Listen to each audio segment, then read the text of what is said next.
Yeah. Y'all know what it is.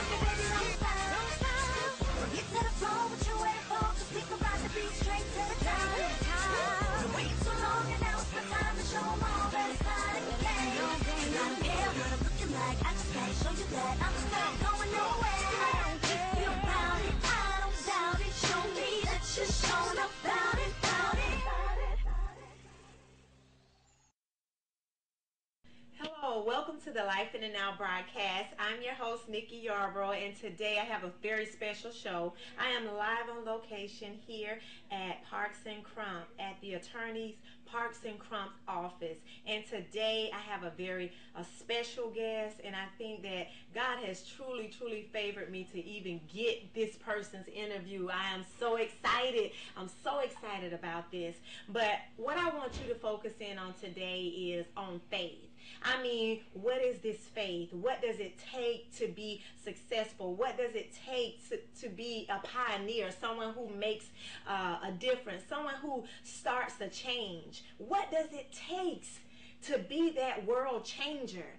And, you know, my favorite scripture is Hebrews 11, chapter 11, verse 1. Hebrews chapter 11, verse 1. It says, now faith is the substance of things hoped for and the evidence of things not seen. Let's tap into that now faith. Now faith. That means your faith that you are working with right now. Not yesterday's faith, not the faith, you know, I'm going to do it tomorrow, but now faith. And with every victory, there is a now faith, because you have to do something. You have to move. You have to believe God. You have to love people, and you have to be passionate about what you're doing. So today, I want you to sit back, relax, and enjoy this show. Our guest today is none other than attorney Benjamin Crump. So you better sit back. You better just listen and watch. Just watch God. Listen at what the Spirit of God is going to say in this hour through this man of God.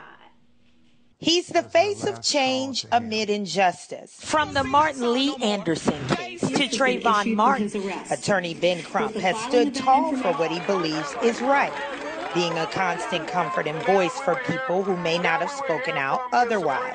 Today, we're in his law office in Tallahassee, Florida, one that's complete with a mock trial courtroom.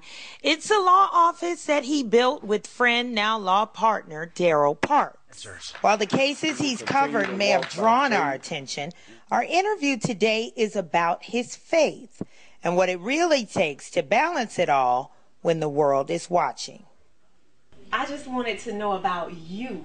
Okay. And faith, and how you're doing, and how you get through, you know, this journey. You know, my favorite scripture is Hebrews 11, chapter 11, verse 1. Now faith is the substance of things hoped for and the evidence of things that's not seen. Absolutely. So each time, I just want you to tell me about every time you take a case, what it takes for you to accept that case and to move forward and do what you do. I certainly think, as I've said often before, you don't know what God has in store for you. Right. You know, He chooses all of us for certain reasons, yes. And you try to be prayerful, mm-hmm. and you try to be humble, right. And submit to His will, have Him order your steps. You know, I'm often reminded, Nicky, of David, you know, wow. When he went to Jesse and said, God has chosen one of your sons, yes. to be king, and, yes. you know, he lined all his sons up, mm-hmm. and the prophet said, none of these are the chosen right. one, and then, you know, he said, is there another son? And so it really is, you don't know what God has in store for who. Right. He will find us, and sometimes we don't even think we're worthy or right. know we're worthy, exactly. But He has favor in us, yes. And you try to do the best you can, and just like in Trayvon Martin case, mm-hmm. God does everything else. You know, mm-hmm. you get a lot of credit for things that mm-hmm. really it's God should get the glory completely. Yes. Yes. With the recent developments, that's all mm-hmm. God. Nothing but God. You know. Yeah, and I see that, and you know, me just being, you know, a person out here working for God, and I see what you're doing, and it takes so much faith, even though, you know, there are so many other attorneys out here. But God chose you. It was ordained for you to take this case. And how do you balance all of that? How do you balance it all? Because I know it's, you know, you have family and, well, you know. I would tell you my staff is incredible. They help us so much. I think about my office manager and my assistant and the person who heads up my civil rights division, my law partner. It's a team effort, and it's part of getting them to buy into your vision and your faith on a case. And when you think about this case, as many other cases, it's those things that nobody else wanted to deal with. People saying, why are you getting involved with this? You can't make a difference.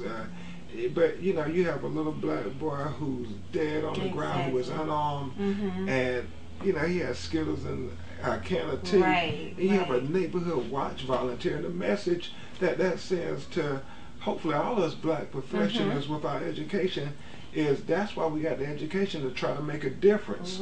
You know, it's about really, God gives you this talent and say what you're going to do. Patting the bell said, when you've been blessed, you got to pass it on. You have to. And it's really important that we remember that. You got to use what God gave you to make a difference. There's a Chinese proverb, Nikki, that I kind of adopted, and it says, education does no good if you keep it amongst the educated. When we get this blessing of education, we got to go back to where we're from, whether it's the projects or, you know, the ghetto, wherever it's at, and we got to try to lift up our people. And if we don't do it, shame on us. Shame on us. I love the quote that Reverend Sharpton says. He says that the hardest thing to do is to preach the eulogy of an insignificant Negro who could have made a difference but chose to play it safe and didn't want to risk his reputation by trying to help his fellow brother.